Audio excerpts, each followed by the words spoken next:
So, good afternoon, good evening, good morning to all of you, wherever you may be now. And we are continuing today with our series of lectures about Sri Raga-vartma-candrika. Today we are in our fourth meeting, and we will be studying verses or prose, if you will, number 6 and number 7 from this first volume, first part, first illumination of this moon ray, which is shedding light on the path of Raga Bhakti. So as usual, let's make before that, let's make some brief summary of last class, which was not that brief because we felt the necessity of expanding on certain topics that we will continue expanding today regarding Raga Bhakti, eligibility for Raga Bhakti, and so on. So specifically, the fifth verse or prose dealt with eligibility for Raga Nuga Bhakti. So in this verse, Sri Vishwanath Chakravarti Thakur quotes Rupa Goswami's Bhakti Rasamrita Sindhu, mentioning how there Sri Rupa has described the symptoms of the appearance of lobha or sacred greed as follows. And he quotes a particular verse of Bhakti Rasamrita Sindhu, which says, when the heart yearns for the sweetness of the mutual feelings of Sri Krishna and his eternal associates in Braj, and one is not dependent on scriptural injunctions or logical arguments, this is said to be the symptom of the appearance of sacred greed. He mentions this in his own verse or prose, and after that he continues saying, if upon hearing of the sweetness of the feelings of Amar's love and other moods of Sri Krishna's associates in the Braja Lila, one thinks, let me also attain such feelings, then at this time one need not depend either on the revealed scriptures or on favorable logical considerations. If such scriptural impetus persists, it cannot be said that sacred greed has appeared. No one ever develops the sacred greed on the basis of the scriptural injunctions, nor is there any consideration of spiritual qualification or lack thereof for obtaining it. Rather, greed arises spontaneously simply upon hearing about or seeing the object of one's longing. So that's the fifth verse, prose of Raga-vartma-candrika that we studied last class. So there's lots of content to unpack, and we try to do so as much as time allowed. So we, in the context of this and in the context of explaining this situation, eligibility for Raga Bhakti, sacred greed, and what's sacred greed, what's not sacred greed, where are we standing in the middle of having or not having it, or to some degree. So in the context of all this, we spoke about Ajata Ruchi Raganuga Sadhana Bhakti, this concept that has been generously revealed by Srila Jiva Goswami, his Bhakti Sandarbha, and how in that case the devotee who is not situated yet in greed proper, in Raga Bhakti proper, which means Jata Ruchi, from Ruchi onwards, that devotee can follow the Vaidhi regulations, but in the context of attaining Raga Bhakti, taking them as favorable impetus for the pursuit of Raga Bhakti, and combining, of course, one's so-called Vaidhi practice with all the ingredients of Raga Nuga Bhakti that one may be able to do. And Jiva Goswami concludes by saying, so even if you need that, if you have that own necessity, you have to do that, or even if you are already in Ruchi and beyond, you can give the example to others by following this process as well.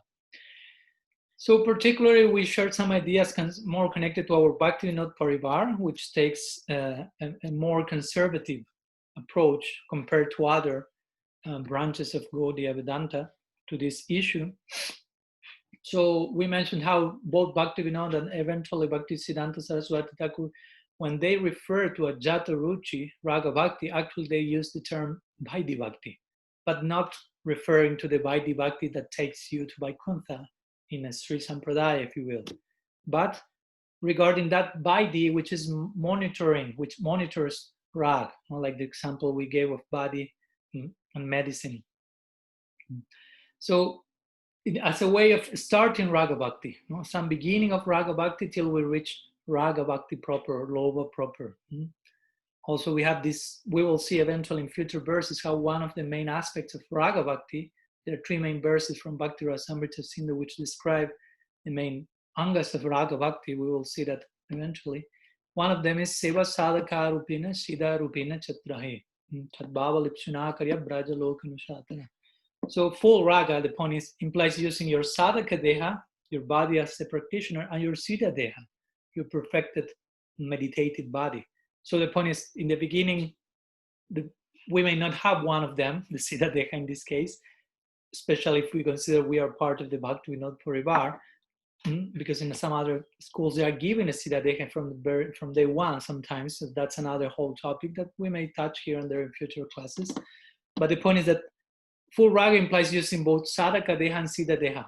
So a beginning of Raga Bhakti implies using Sadhaka Deha properly in such a way that it will reveal your Siddha Deha. That's the stance we have taken in the Bhakti Vinod Parivar. You have a Sadhaka Deha, that's more than enough. If you want a Siddha Deha, first pay closer attention to your Sadhaka Deha till you take full advantage of that, and eventually Siddha Deha will manifest as a byproduct, if you will, consequence of proper use of that.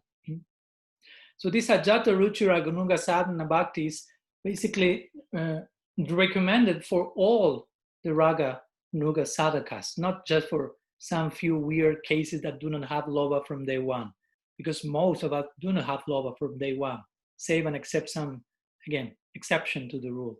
So this Ajata Ruchi approach is established for all of them, of most of them. While Raga proper, as I say, lobha proper, all this will be established in stages like Ruchi, which is advanced sadhana bhakti.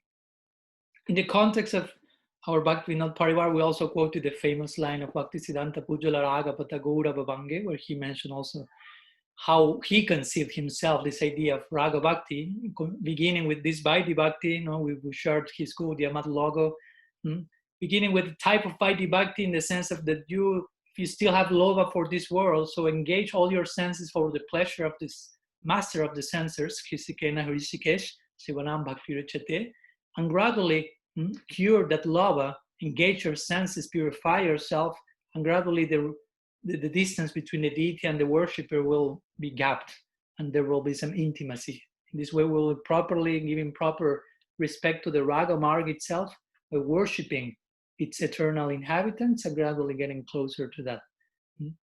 So the point is, if lobha is the impetus for our following of Vaidhi, that's actually a Jata Ruchi Raga Bhakti. That's a form. We are already in the map of Raga Bhakti.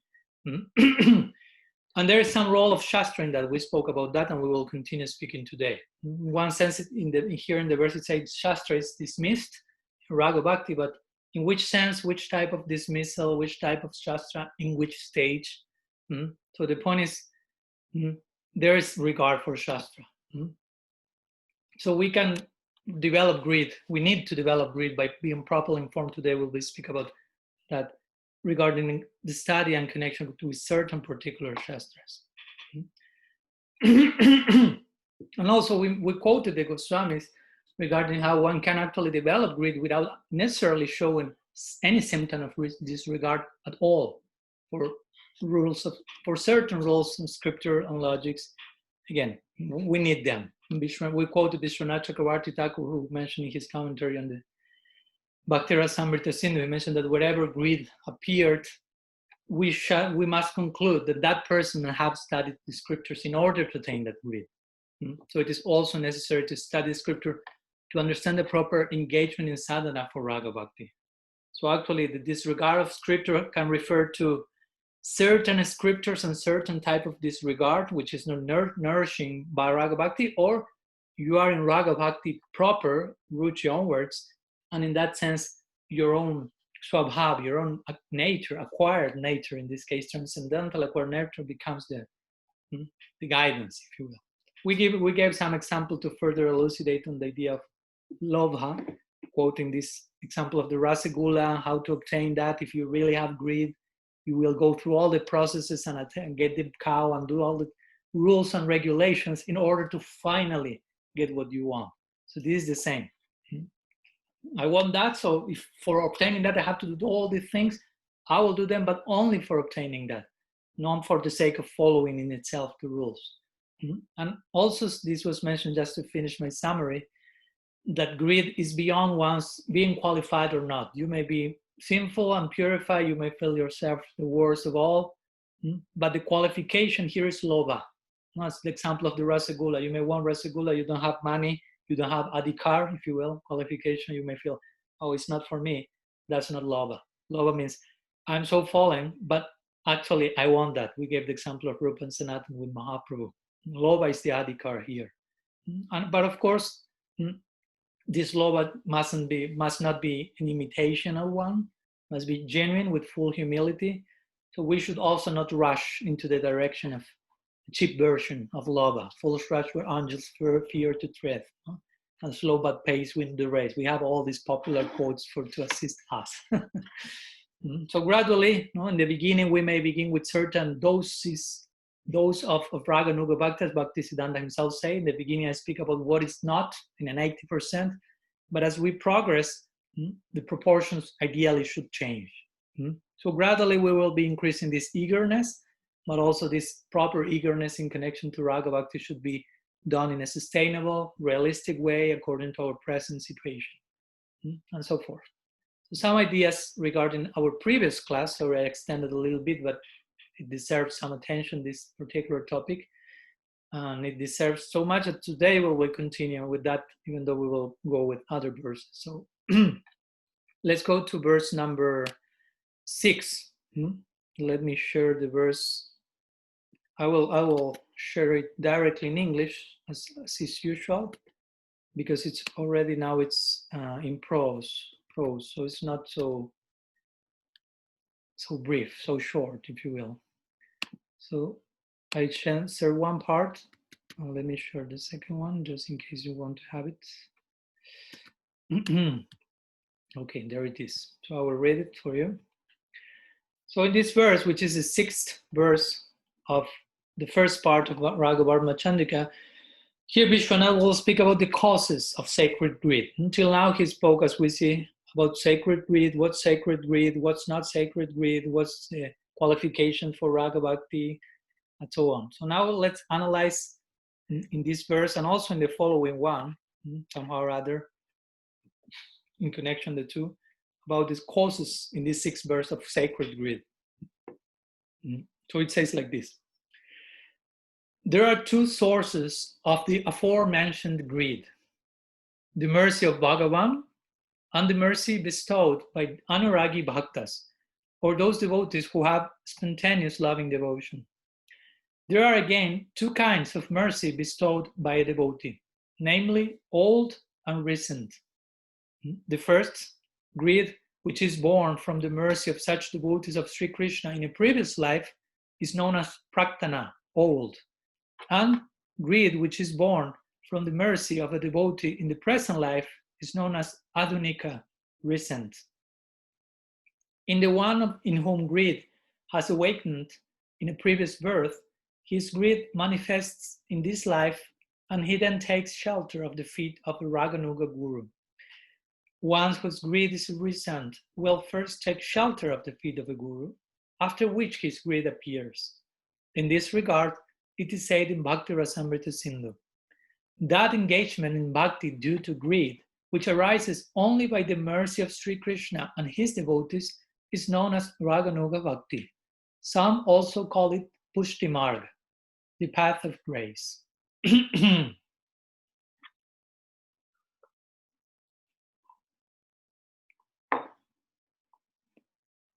So let's share some ideas regarding this verse, try to unfold its content.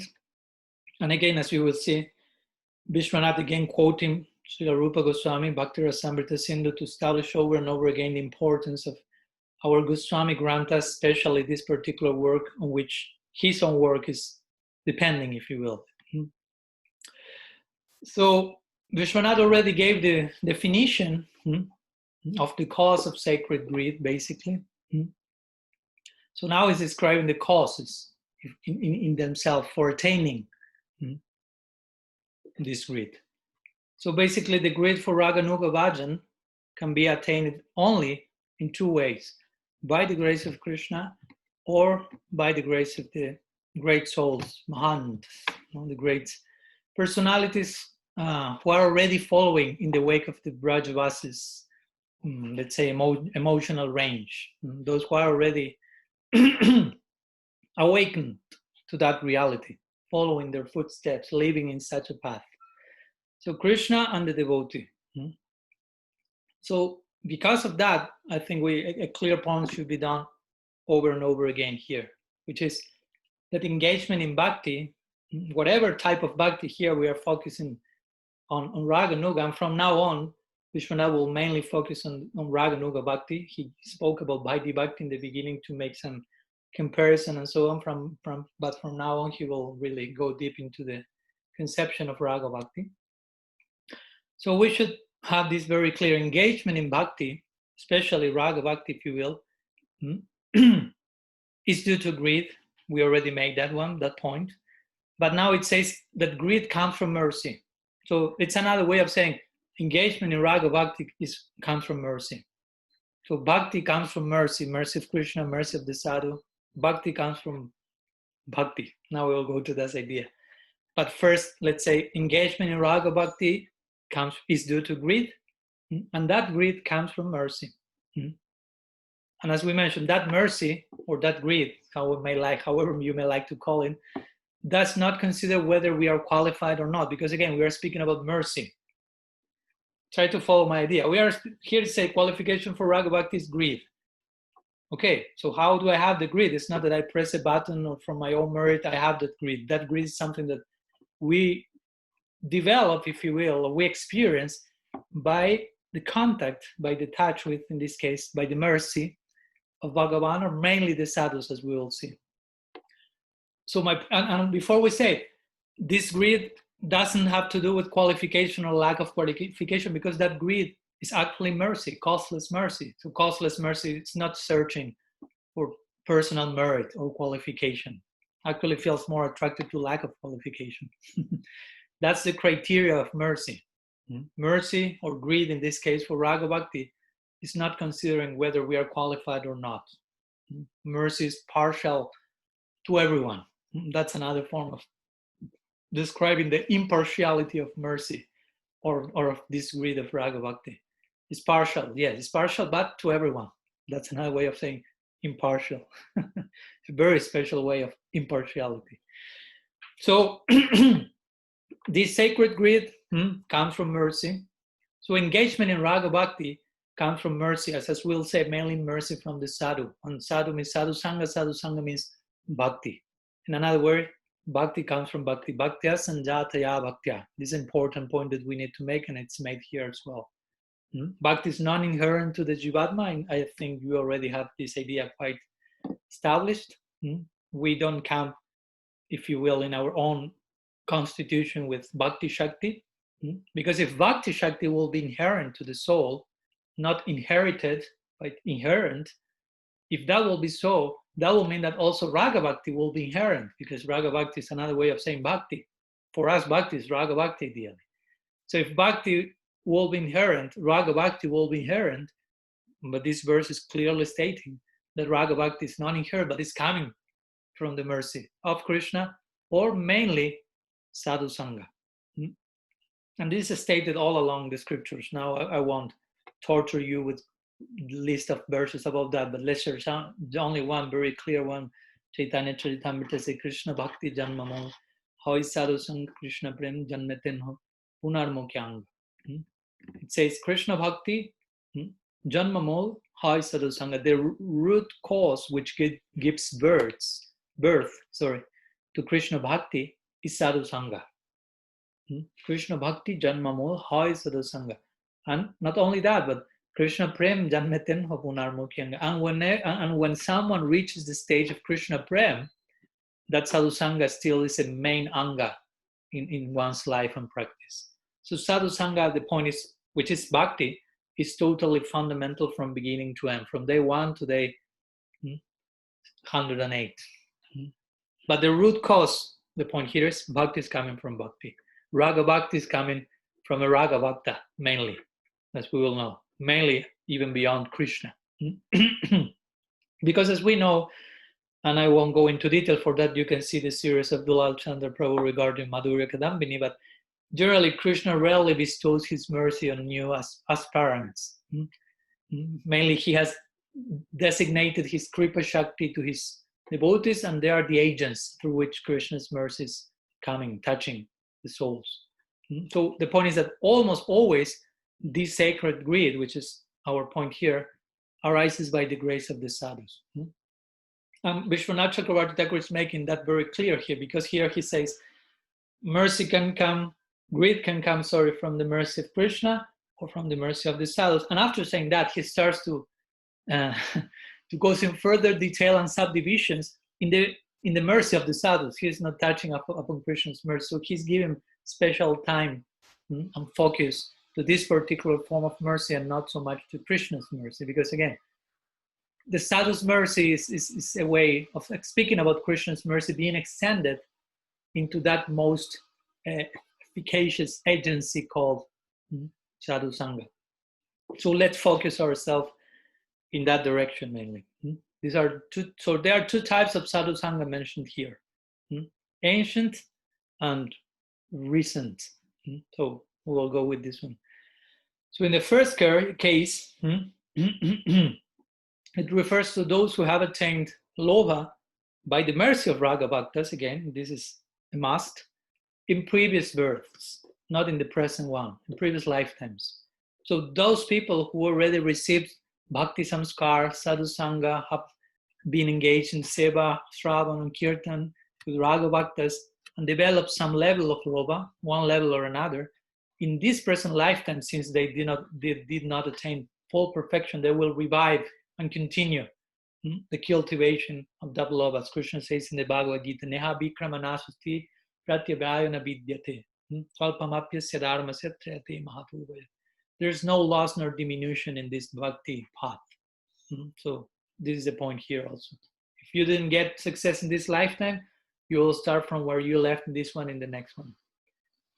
So in this case, the Raga Bhakta will continue their cultivation of lobha in the present birth.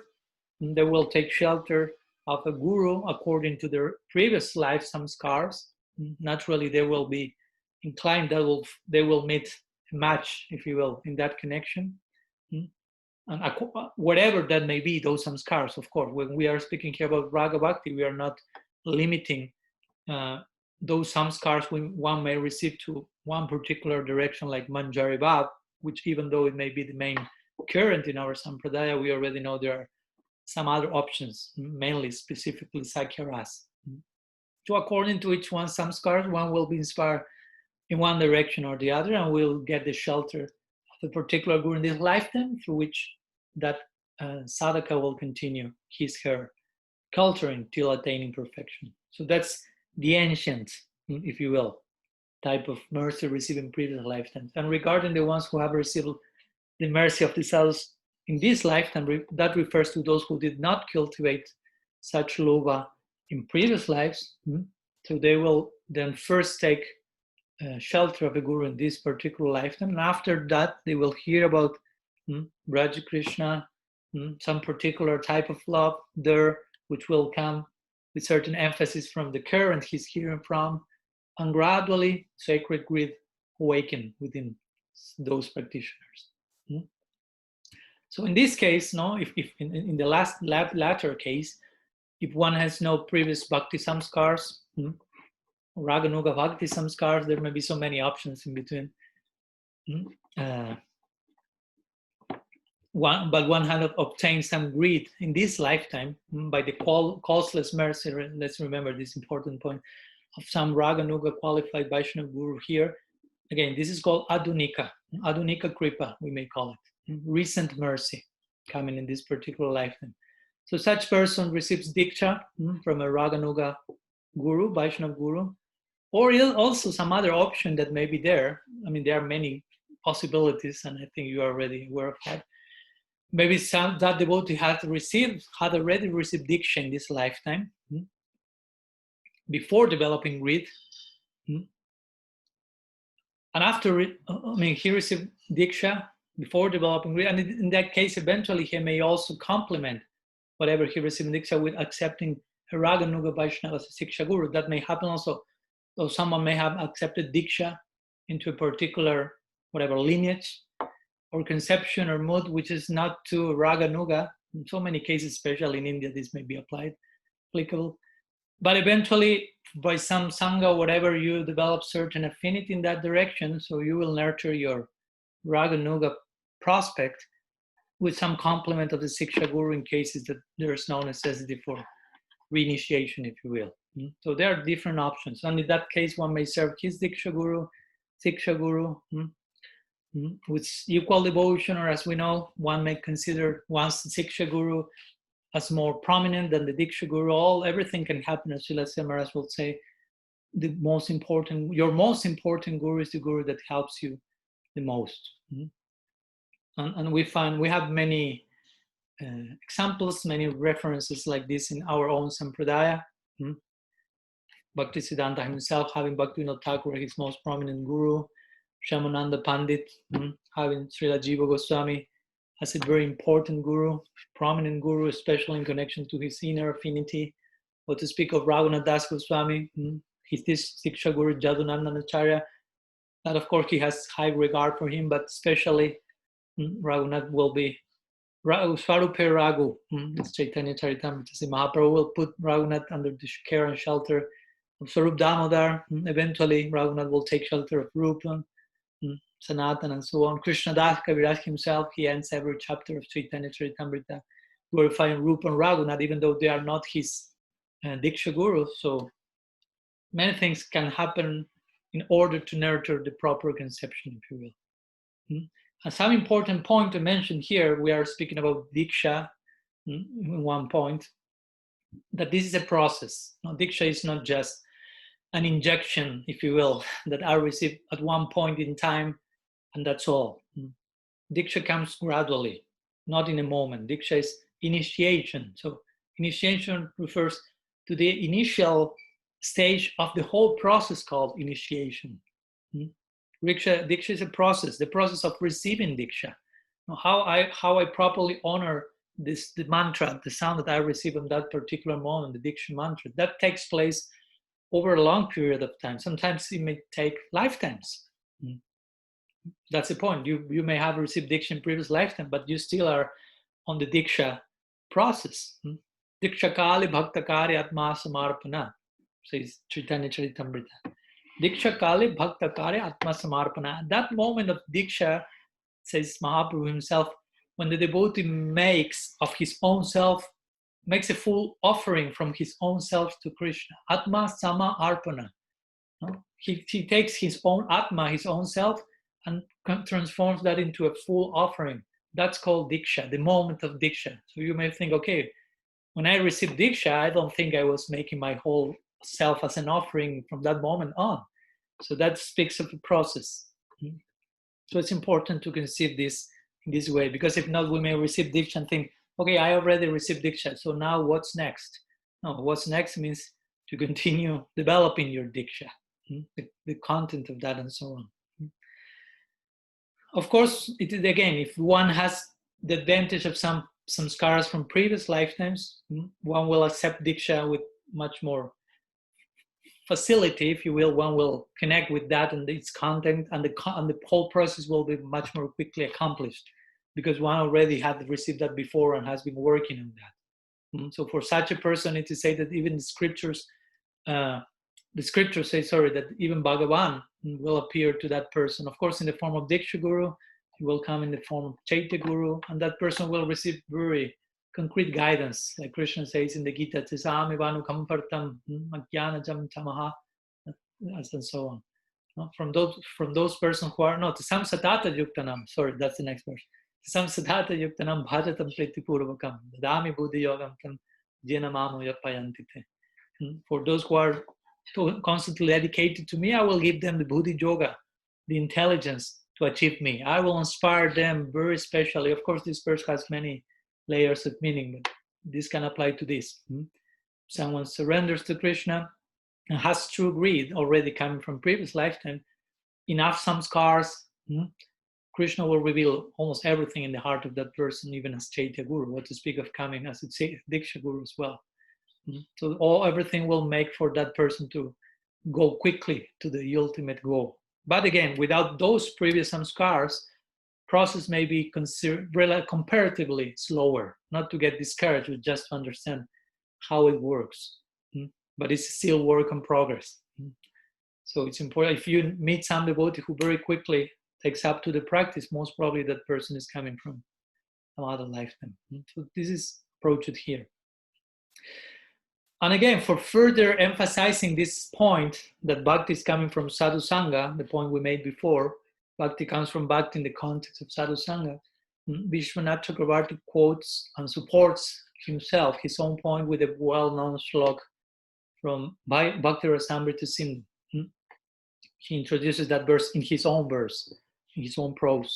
The verse that is already there, and that Rupa Goswami said, that engagement in bhakti due to greed, which arises only by the mercy of Krishna and his devotees, is known as Raga Bhakti. And some also call it Pushti Marg, the path of grace. So interestingly, in his commentary to this Bhakti Rasamrita Sindhu's verse, Jiva Goswami, he mentions that there's a word here in the verse called matra. So matra means only. So Jiva Goswami says the word matra here, only, is used here particularly because sometimes, he mentions, the offering of fruitive activities can lead to entry into Vaidhi Bhakti, whereas Raga Nuga Bhakti is only matra, attained through grace. With this, he mentions sometimes we hear that Varna ashram begets bhakti. Of course, we know that only bhakti begets bhakti. But sometimes Varna ashram duties include the worship of Vishnu, which is bhakti. So that's the point. Sometimes the scripture speaks about following certain injunctions of the karma kanda section or whatever, worshiping the different devatas and Vishnu in between. That will beget some bhakti.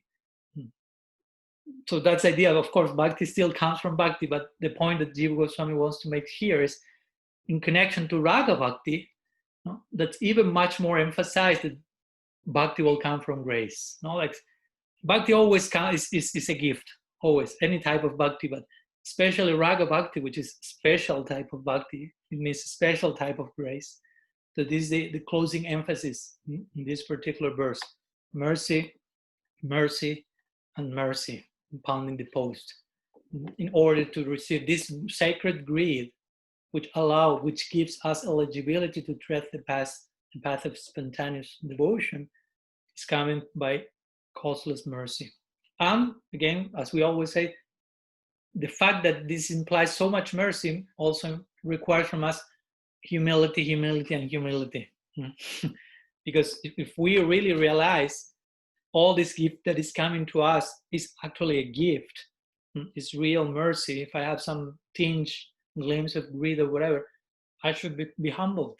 Because I really, strictly speaking, as Guru Maharaj once said to me, in bhakti, we don't really have a reason to be proud. If you really understand what's bhakti, how bhakti comes to our life, how bhakti operates in us, I mean, there's no reason to consider ourselves the doer, the main character of the movie or whatever. And that's especially so in bhakti, in raga bhakti. As we mentioned, such a special grace, such an emphasis on grace. So all these ideas, I think, are for us to have this very clear. Bhakti comes from bhakti. Bhakti is a grace, especially in the context of raga bhakti. So if we have been in touch with that, we are being really invited to develop the humility that Mahaprabhu himself established as a, if you will, as a necessary attribute to thread this particular path.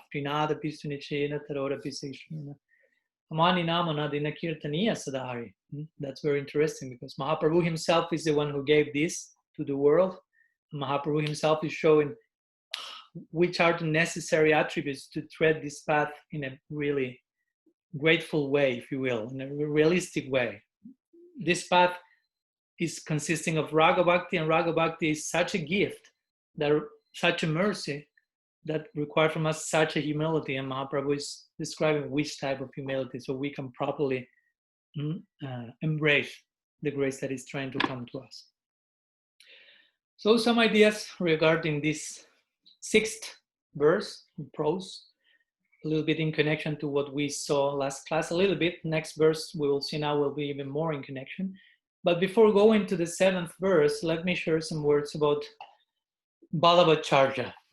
What has Balabhacharya to do with all this? Well, as you maybe you have seen in his verse, Vishwanath Chakravarti Thakur has quoted Bhakti Rasamrita Sindhu, and there Rupa Goswami is speaking of Raga Nuga Bhakti, and he ends his verse. He has the whole chapter with this verse saying, this process of Raga Nuga Bhakti, some also call it Pushti Marg. Pushti Marg. Marg means path, and Pushti means like grace. Emphasizing again this one, grace. So what's the Pushti Marg? Some also call it. Actually, this is how in the Vallabha Sampradaya they refer to the concept, the path of Raga Bhakti. What we know Raga as Raga Bhakti, they know it as Pushti Marg. So some brief words about Vallabha, because this is one of two times that Rupa Goswami will mention him in his Bhakti Rasamrita Sindhu. So there is something to say in his honor. So briefly, very briefly, but we know there's a whole Sampradaya coming from Vallabhacharya called the Vallabha Sampradaya. And there also they are teaching a particular form of Raganuga Bhakti, which, as I say, they call it Pushti Marg, the path of grace. Again, emphasizing this point. And whenever they refer to Vaidhi Bhakti, their word they use is Maryad Marg. Maryad means like rectitude. I think that word is the proper word in English. Like Ramachandra, Maryad Purushottam. So Balabhacharya basically established Pushti Marg at the time of Mahaprabhu. He met with Mahaprabhu twice, actually. They met twice. First time he met Mahaprabhu when Mahaprabhu was coming back from Vrindavan to Puri. And Mahaprabhu on its way to Puri, he stopped in Prayag, as you may recall, where he instructed Srila Rupa Goswami, empowered Srila Rupa Goswami for some days. And the second meaning that Balabhacharya had with Gaur Sundar was in Puri itself. And Mahaprabhu there, it is described he was sitting with his Antaranga Bhaktas, like his internal intimate retinue, associates. And at that moment, Balabhacharya appeared. And many things have been said about him. But well, basically I'm just giving a summary here. And at that moment, he was recognized as a Vaishnavacharya, even as a Digvijay, which means someone which is conquering all directions, like a great scholar, great pandit, but in the context of being a Vaishnava, an Acharya sadhu. So he authored some works. There's a very well-known tika or commentary he wrote to the Bhagavad, Subodhini is called, sometimes quoted by members of our own Sampradaya, so there's some appreciation there. And interestingly, his Sampradaya is mainly characterized by his service in Vatsalya Bhav. If you go to Vrindavan, you will find that the main current in the local Brajavasis in big parties being members of Vallabha Sampradaya and worshipping Krishna in Vatsalya Bhav. They worship Balagopal and other deities as well. So just some brief words, not trying to honor Sri Balabhacharya and to honor Srila Rupa Goswami's mentioning of him and Vishwanath quoting of all that before continuing with our next verse or next prose. So let's go to the next one, verse number 7. Let me quote it, share it in the chat as well for the ones who will like. So I will quote it also in two parts because, as I told you, from now on it's not that short verses. So there you have the two parts, which generally include some elaboration on the part of Vishwanath Chakravarti Thakur and generally also some quoting from Rupa Goswami's Bhakti Rasamrita Sindhu, or in this case from the Bhagavad itself, which is again the essential work on which Rupa Goswami based his own Bhakti Rasamrita Sindhu as well. So this 7th verse will touch a topic that we already touched last class. So sorry if I sound that I'm repeating myself a little bit, but I think it's necessary. So we will speak today in this particular 7th verse or prose about the essentiality of following the scriptures. So we already gave some glimpse of this, how it seems that in Raga Bhakti you dismiss scriptural advice, but actually you are not dismissing it at all. But actually it's an essential aspect for threading the path of Raga, especially in the very beginnings. So let's read the verse and try to unpack it a little bit. It says like this. Now, when the aforementioned greedy devotees become fervently curious about attaining their desired feelings, we see that they then depend on the direction of scriptures and logic. It is only through the assertions of the scriptures that such sentiments can be achieved, not in any other way. For example, how can a person hankering to drink milk acquire it? At that point, he needs the guidance of a knowledgeable person to learn how and where he can easily obtain milk. Since he's hankering for milk, he will accept instructions on how to purchase a cow and maintain it, how to feed her with grass, and how to milk her. In the same manner, a sadhaka filled with greed must also profit from relevant instructions. One cannot gain knowledge on his own. He must accept proper direction. In Srimad Bhagavatam, 8th canto, 6th chapter, 12th verse, Lord Brahma explains, just as people traditionally derive fire from wood, milk from a cow, grains and water from the earth, and their livelihood from trade and so forth, in the same way, O Vishnu, those experts in bhakti say that we can attain you by utilizing our intelligence to take proper association. By this, we will overcome the three modes of nature and thus progress gradually in bhakti. So that's the 7th verse. I think the point is clear, but let's pound the post and make it even further, more clear. So previously, it was mentioned again, let's connect a little bit with the previous verse as well. According to different types of mercy, there are two kinds of greedy devotees, which are mentioned, referred here, the greedy devotees, the praktana and the adunika. Praktana referring again to types of mercy. Praktana kripa, adunika kripa. Praktana is old mercy, if you will, previous lifetimes mercy. Adunika means recent grace. So this mercy is the one that will become one greedy. So regarding greed, it's never enough to make it clear. But what we have greed, and we have maybe the greed we mainly experience now is connected to sense objects, material objects. We know what's that about, to be greedy about that. But we also know its nature is temporary. And we are satisfied we get something that we have greed to, but as soon as we get the object, we were greedy, generally the greed disappears. We may be happy I have it and I try to enjoy it as much as I can, but the experience of being greedy starts to dissolve more and more as we get closer to the object. So interestingly, in the context of Raga Nuga Bhakti and sacred greed, it has a very different nature. Sacred greed from Sri Krishna possesses a very different nature, basically, because it's greed for the infinite. So greed from the infinite is also infinite. Greed for the unlimited is also unlimited. It's not that as I get closer to Krishna, I become fully satiated and I stop my pursuit. As someone devotee I say to Sri Maharaj, we are fully satisfied with your exposition, and he really, in a serious way, say, fully satisfied? Is that possible? He was trying to make important point there. So greed for the unlimited is also unlimited.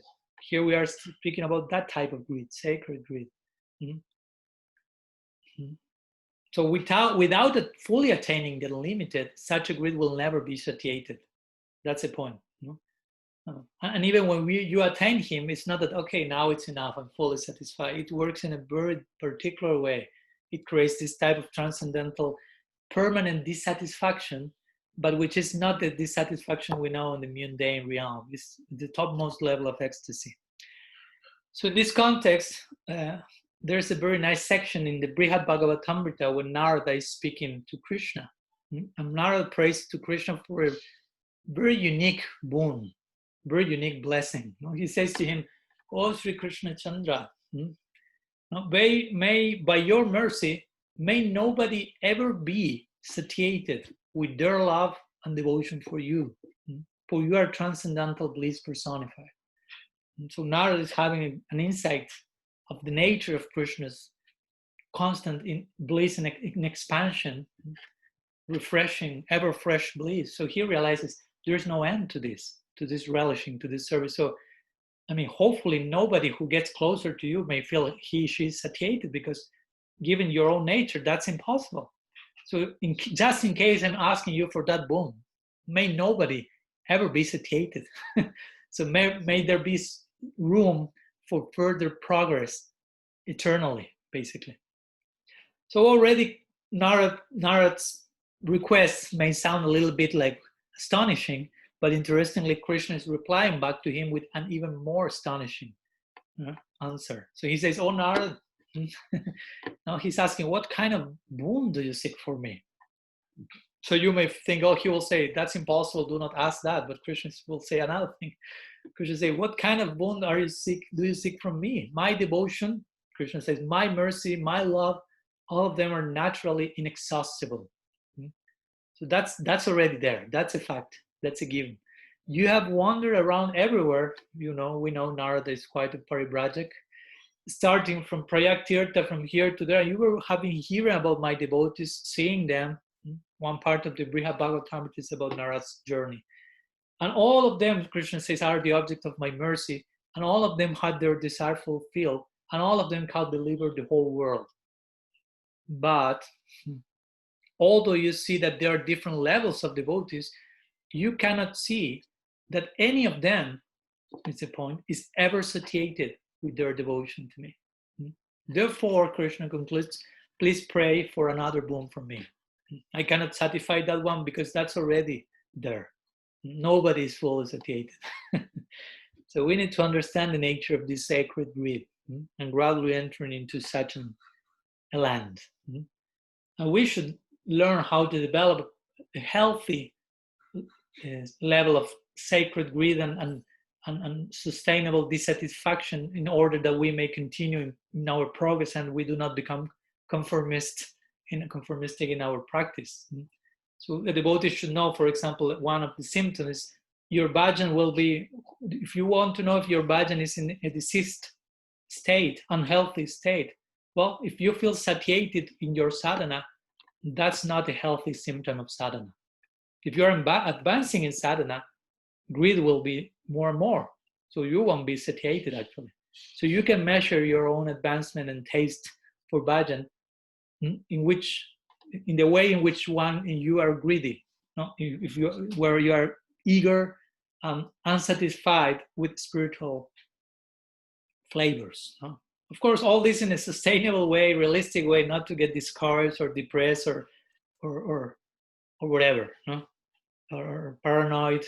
No? But understand the point. No? Do not become like do not enter into a comfort zone in the context of your sadhana. No, I'm doing these rounds and this, I'm happy, I have all I need, I'm okay here.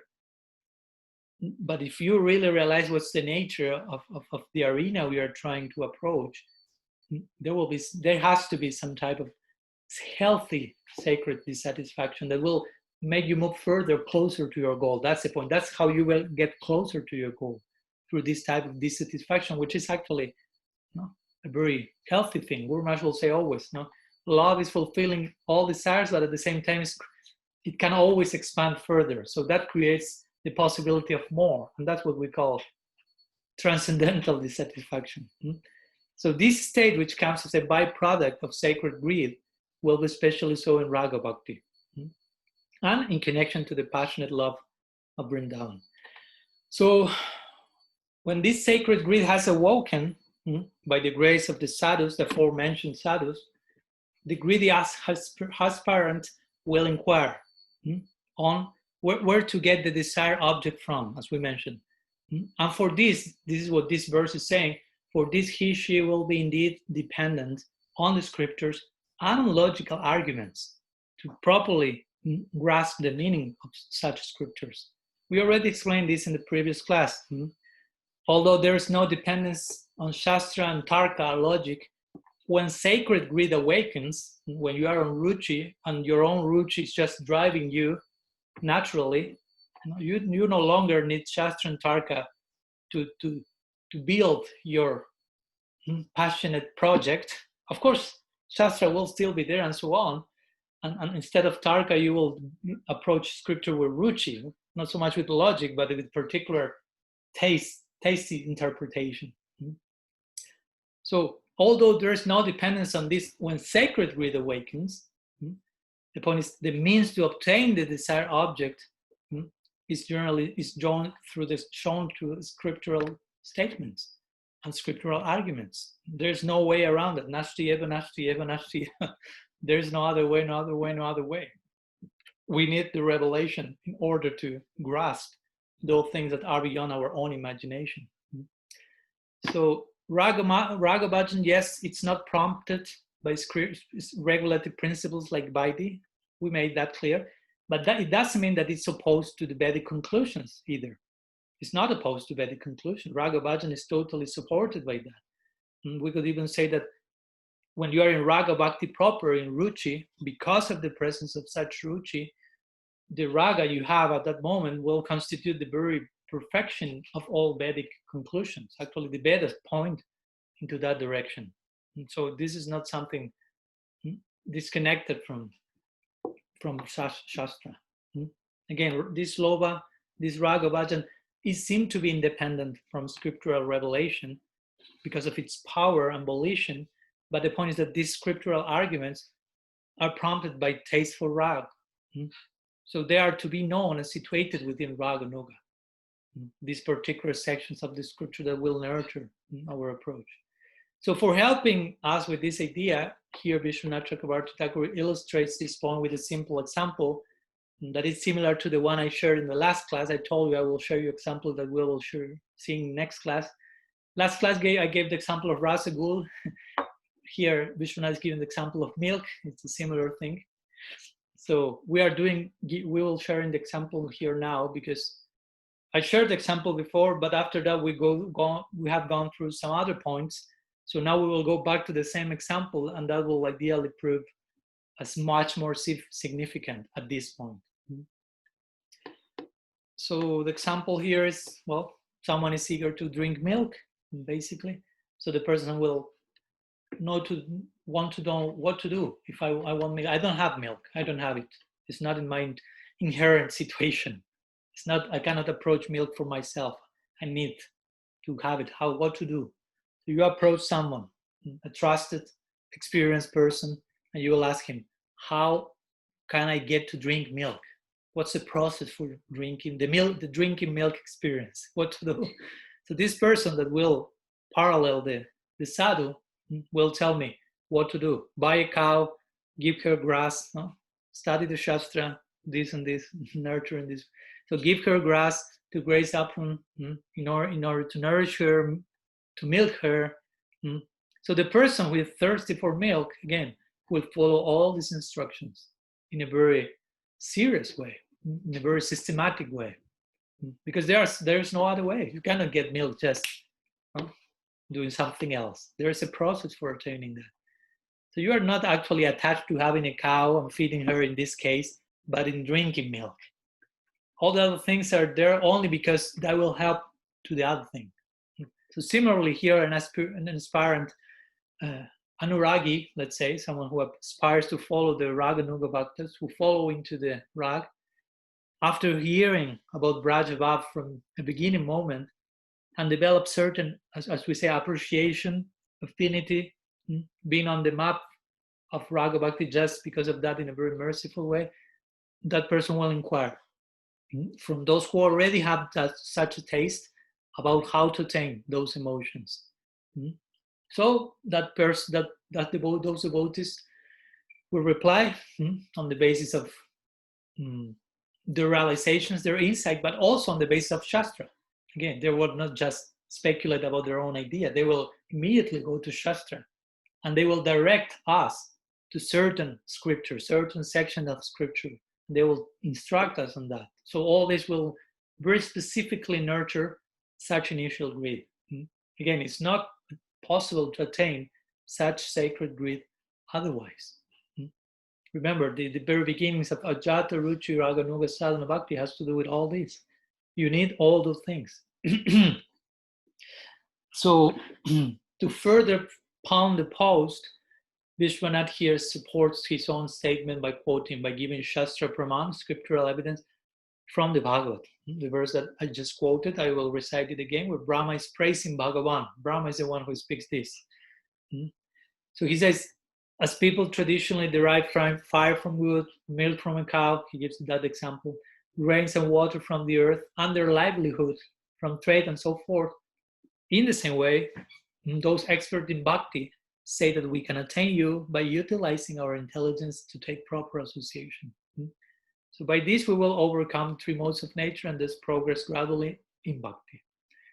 So here, 4 examples are being given, as you can see. First, just as by rubbing wood together, first, fire is produced. Again, a process, something you want to attain, something you have to do. Second, by milking a cow, milk is extracted. Same idea.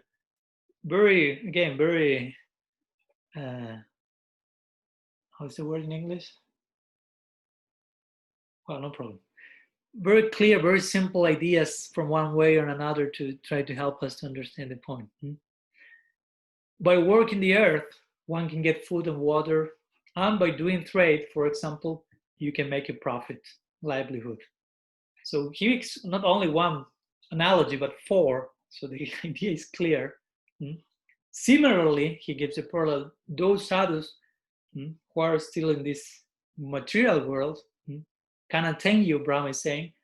You who are beyond the world, who is transcendental to the gunas, he makes a point, by, and he mentioned this nice quote, by utilizing their intelligence to take proper association. That's the whole thing that we are speaking here.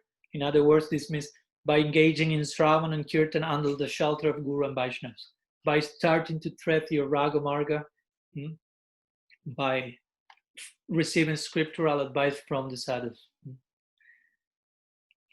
So the idea of these 4 examples is that just as there is scriptural advice through which you can attain all kinds of material things, because the first 4 examples has to do mainly with whatever, dharma, artha, kama, moksha. You want milk, you want food, you want fire, you want money. All that is in the realm of trigunya, not the three gunas. So the scripture also speak about that. That's the point here. In the same way that you can approach scripture to solve those things, similarly, Shastra will describe how to attain love in relation to God. And Shastra is kalpataru, like a wish-fulfilling tree.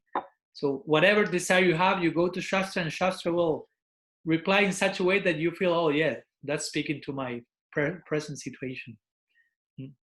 So the idea is, Shastra is there, Trigunya Visaya Vedan is Trigunya Vavarjuna. Yes, most of the Vedas speak about the three gunas, but there is some section that is speaking about transcendence. And very especially if you want to thread the Raga mark, there is a section in Shastra to go in that direction.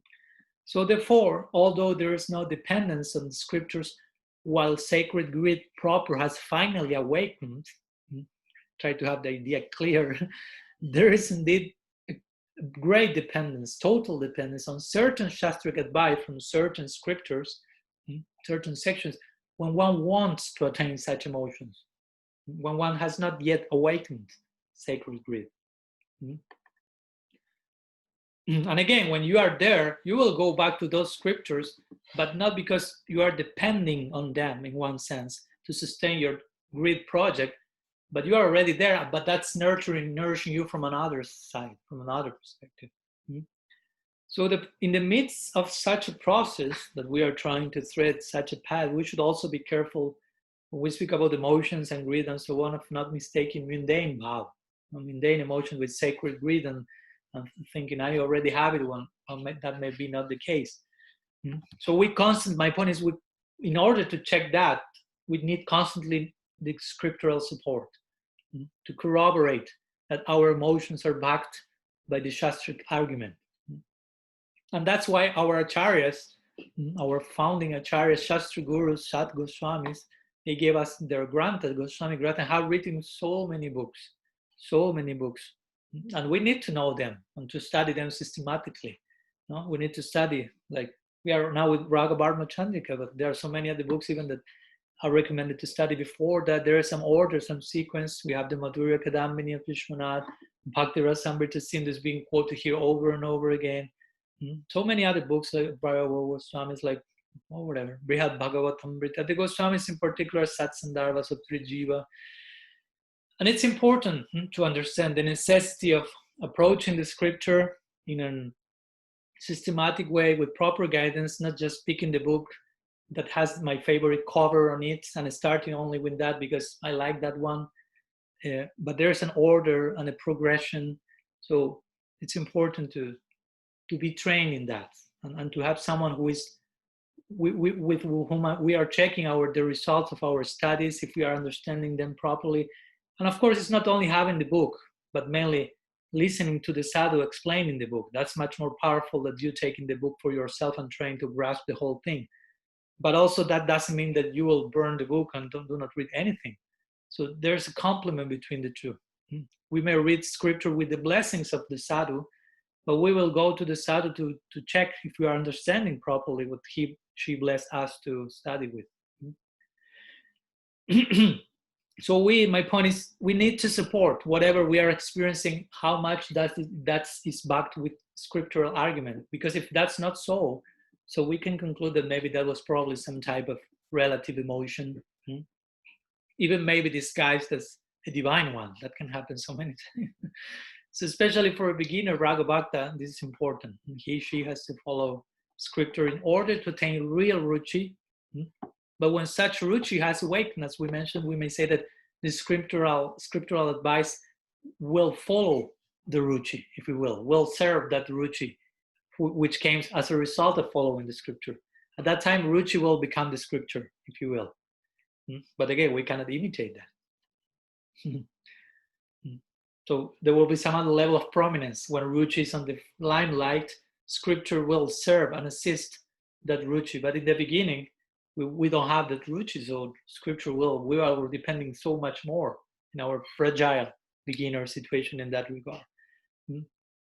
So to have a better idea of where we may be now, it is said also that the nature of greed proper, some extra words on greed, the nature of greed is such that it will not let a person in peace until he has obtained the object of his desire, her desire.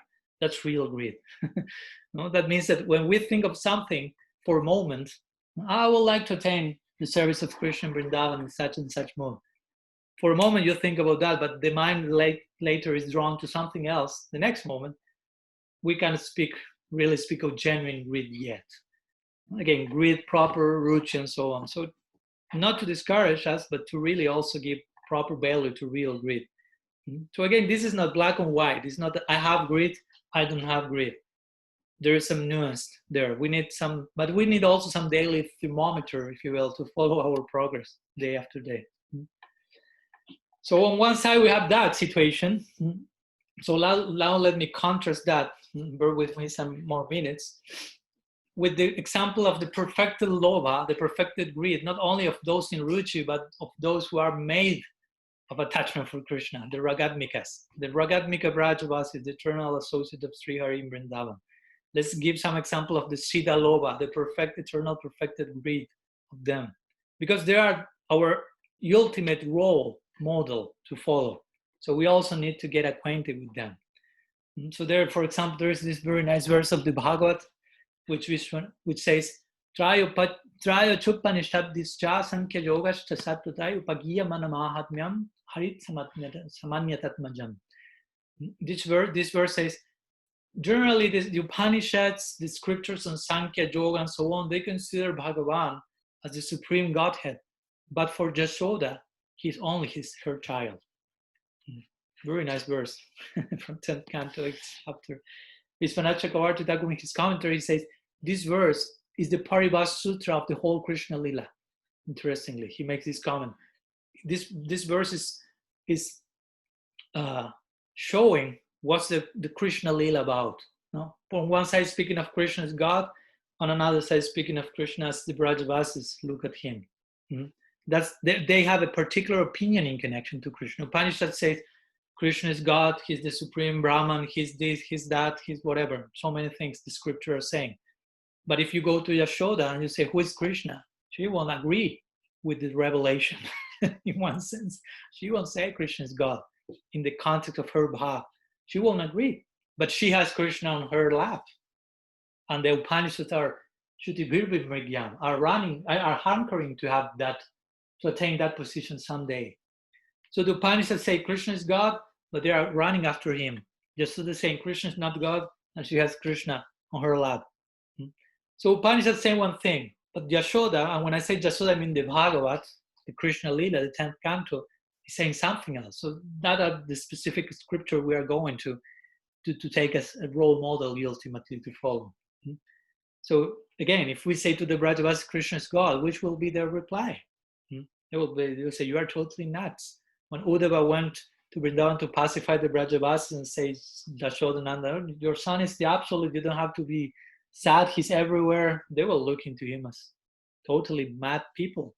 What are you saying? I thought you were learned, you were school. How can you say that my child is God because of this, because of how can you ask me not to be attached to him and so on?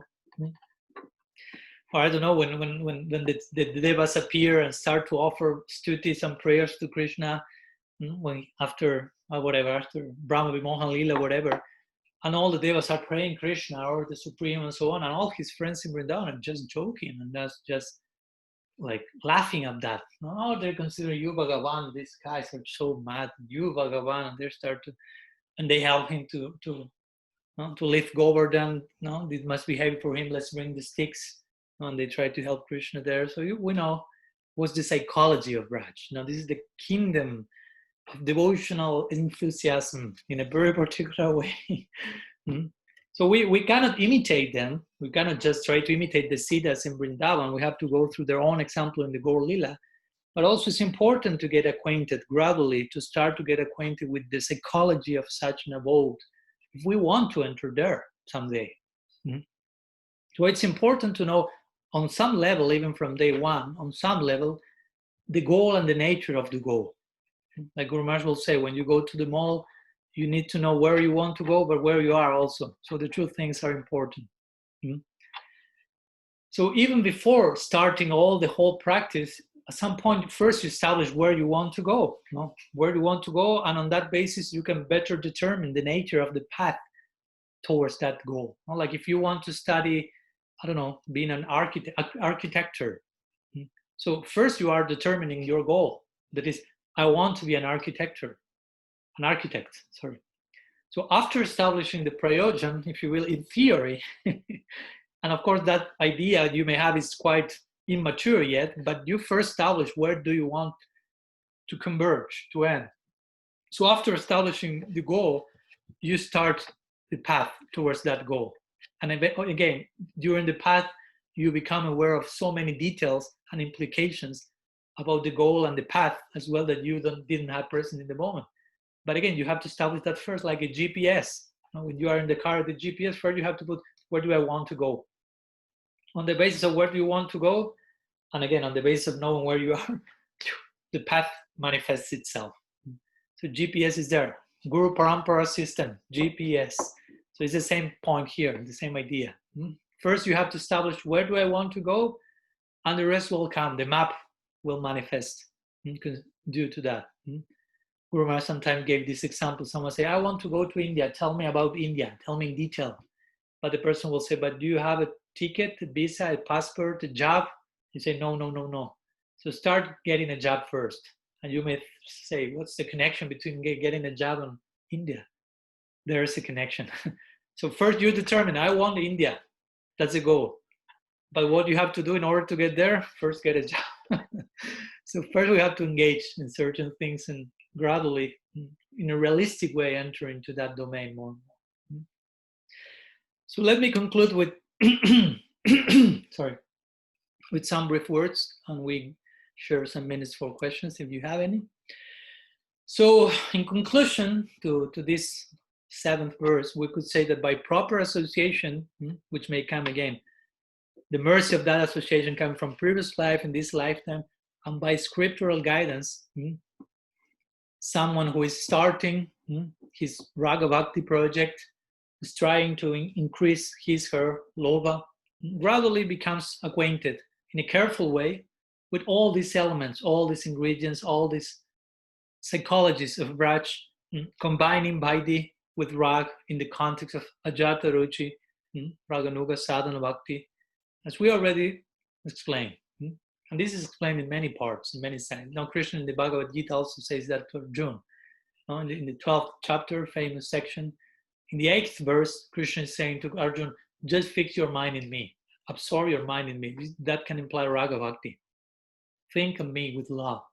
But eventually in the next verse, he's saying, however, if you are unable to do that, to fix your mind on me, then try to attain me by discipline in practice. So that implies Vaidhi. And of course, he continues, even if you cannot do this, even if you cannot do that. But he's making this point here is also, if you cannot just jump into the realm, quantum leap into Raga Bhakti, okay, go to Vaidhi Bhakti, but with a particular orientation towards Raga. And that's also already Raga Bhakti. Bhaktivinoda Thakur in his songs, which is a way that he presented very nicely all these same philosophical points.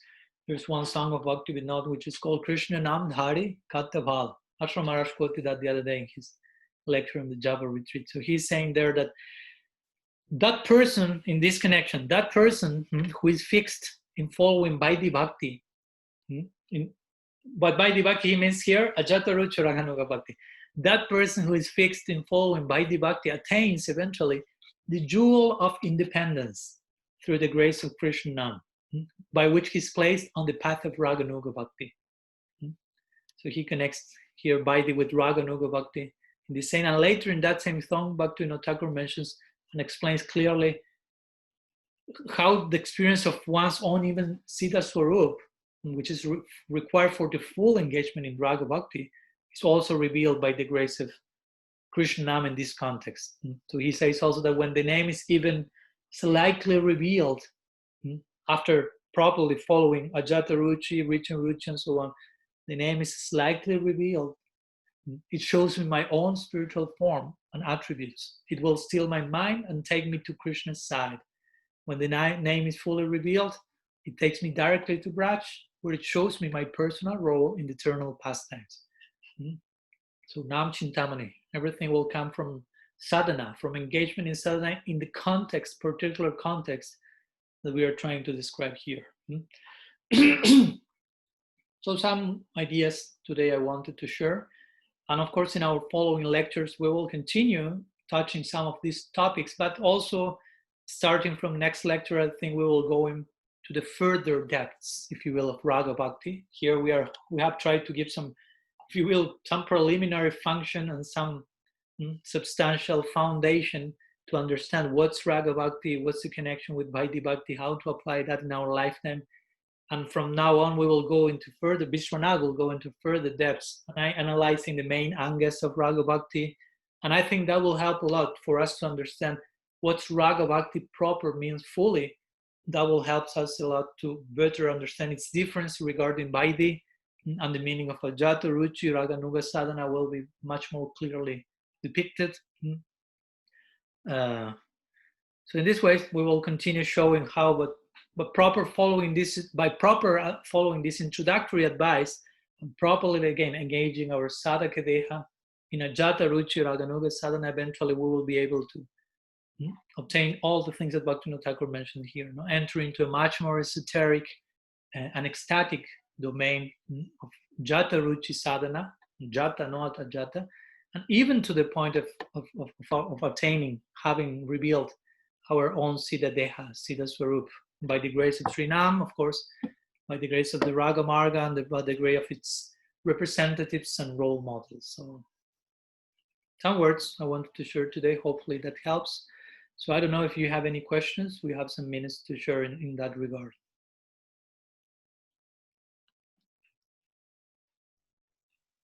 Pranam, Maharaj, it's Omkar Das. Yes.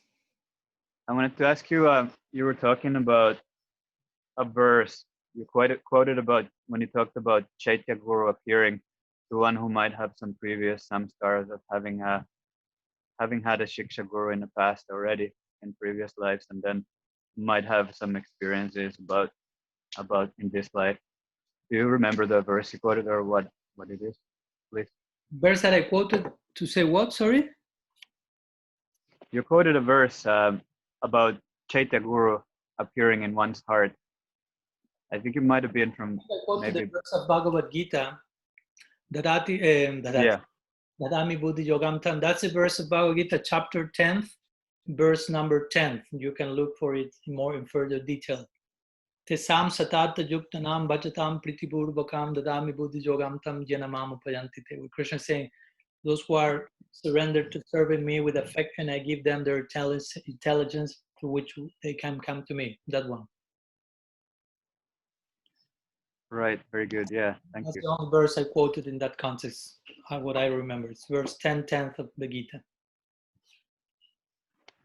Okay. Thanks very much. And also another one you quoted about Narada's prayers at some point. Was that from Brihad Bhagavatamrita or was it from Bhagavatam? The conversation between Narada and Krishna? Yes. Yeah, that's from the Brihad Bhagavatamrita. That's from first canto. It has two cantos, Brihad Bhagavatamrita. First canto, 7th chapter, and verses 135 to 139. It's 5 verses. Okay. Thank you very much. No problem.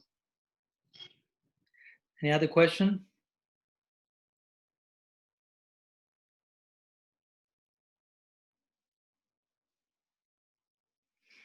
Here I have one question in the chat made by Radha Shyam. It says, is Lova the same as, there are like 2 points. First, is Lova the same as Lauliam? Yes, that's synonymous. It's like a term for referring to the same thing, two ways of saying read with both Lova and Lauliam. And it says, I consider it easier, I think, to go to a guru only because he gives Siddha Deha, because maybe just of a certain spiritual curiosity. Personally, I prefer this to be somehow more expensive, but do you think it will serve to advance quickly in our personal meditation to receive such information? Well, that's a long topic, and I think I will share some words, but we will be speaking about that eventually when the sadhaka, seva sadhaka rupena siddha rupena chatrahe will be quoted, this verse by Vishwanath.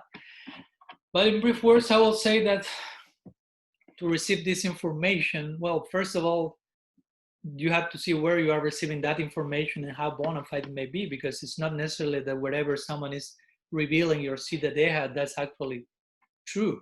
And first of all, first thing. Second, that thing that is being revealed, is that your actual siddha deha, or that's like a placebo, if you will, version of it that you can start mentally focusing your mind, and eventually with the assistance of your guru, seeing if you feel comfortable with that prospect, and if not, certain adjustments can be made. It has been also mentioned in scripture. And also, generally, yeah, there is a risk of receiving this information while not being properly qualified to deal with that. No, ideally, you should not be a Kanishta Bhakta, because you won't be able to know what to do with such information if you don't have first the proper foundational ideas that we are trying to share here. For us, yes, our particular approach, as you know, as members of the Bhaktivinoda Parivar, is more conservative, but also in the sense that's much more safe, if you will, in the sense of proper engagement in the sadhaka deha begets siddha deha, proper embracing of Sri Harinam will reveal, as Bhaktivinoda Thakur say, our siddha deha eventually. With this, I'm not saying that only we are the correct ones and the whole thing of giving siddha deha, the gurus giving siddha deha, is wrong, because it is not. It's a bona fide option that originally came from Brakeshwar Pandit, from Mahaprabhu to Bhakreshwar Pandit, from here to Gopal Guru Goswami, Dhyana Chandra Goswami, in Jagannath Puri. Eventually that came to the Vrindavan area, mainly Radhakunda nowadays. But also we have the other method that is considered like the internal method given by Mahaprabhu to Raghunath Das Goswami, which is chanting Harinam. And as Gaur Kishore Das Babaji will say, where can you rebuild me your Swarup? He said, your Swarup is in between the syllables of the holy name. It's hidden there, if you will, or it's waiting for you there. So as much as you are advanced and you chant properly, gradually all that will come. Nama, Rupa, Guna, Lila. And Lila means parishats. So all this will come gradually. So again, it's not black and white. It's not that all of them who are receiving that are sahajas. It's not like that. But it's not also that you can go receive that and I'm making further progress necessarily. And of course, again, all of us, or most of us at least connected today, are connected to a particular current. So we need also to connect, to properly honor that first, properly know about that. So, but I will be speaking in further detail whenever the topic comes officially in one of the verses. So that will be maybe not next class, but next week or the other one. Okay, something else?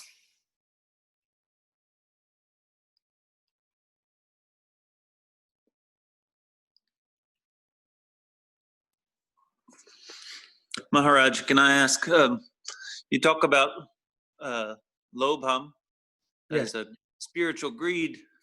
Does it correspond somewhere with the stages of bhakti, or is it like is it something you reach after ruchi, or is it something that comes with a sakti, or is it a little different and it comes something that grows gradually from the beginning, say for the person who's got the new version in this lifetime?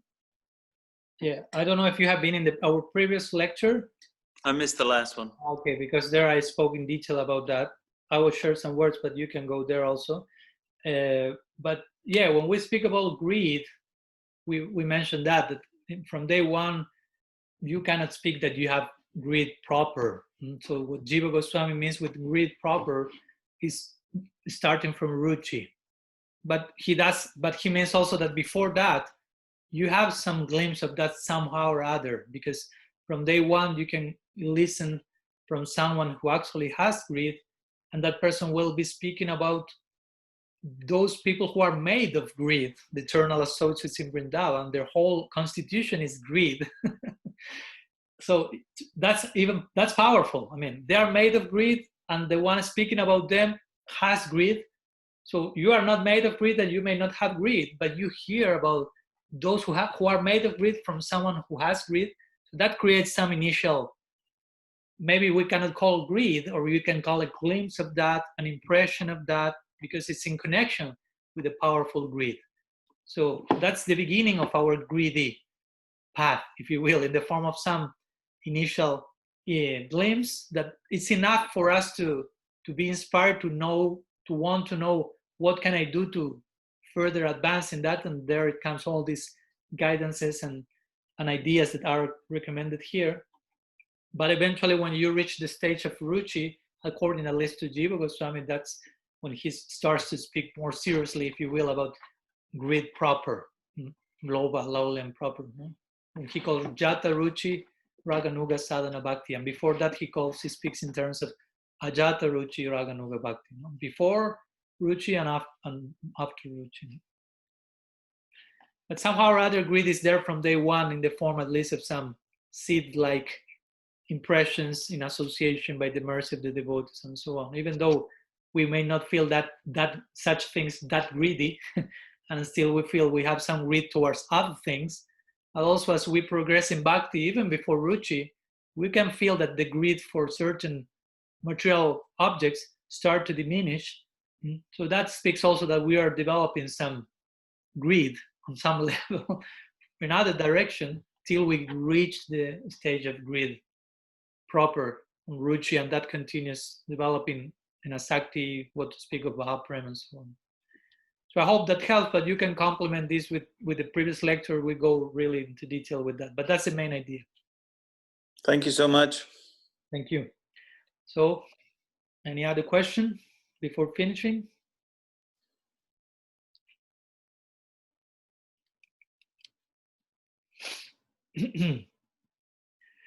Okay, so I think we can leave here today.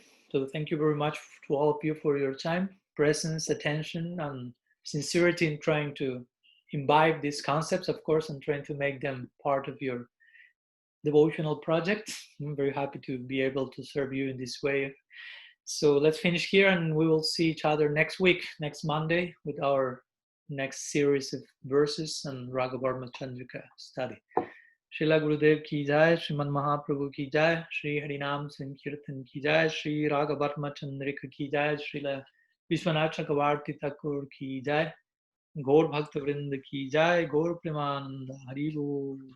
वंशकल्पतरुभ्यश्च कृपा सिन्धुभ्यैव च पतितानां पावनेभ्यो वैष्णवेभ्यो नमो नमः। अनंत कोटि वैष्णव वृंद की जय, गौर हरि बोल।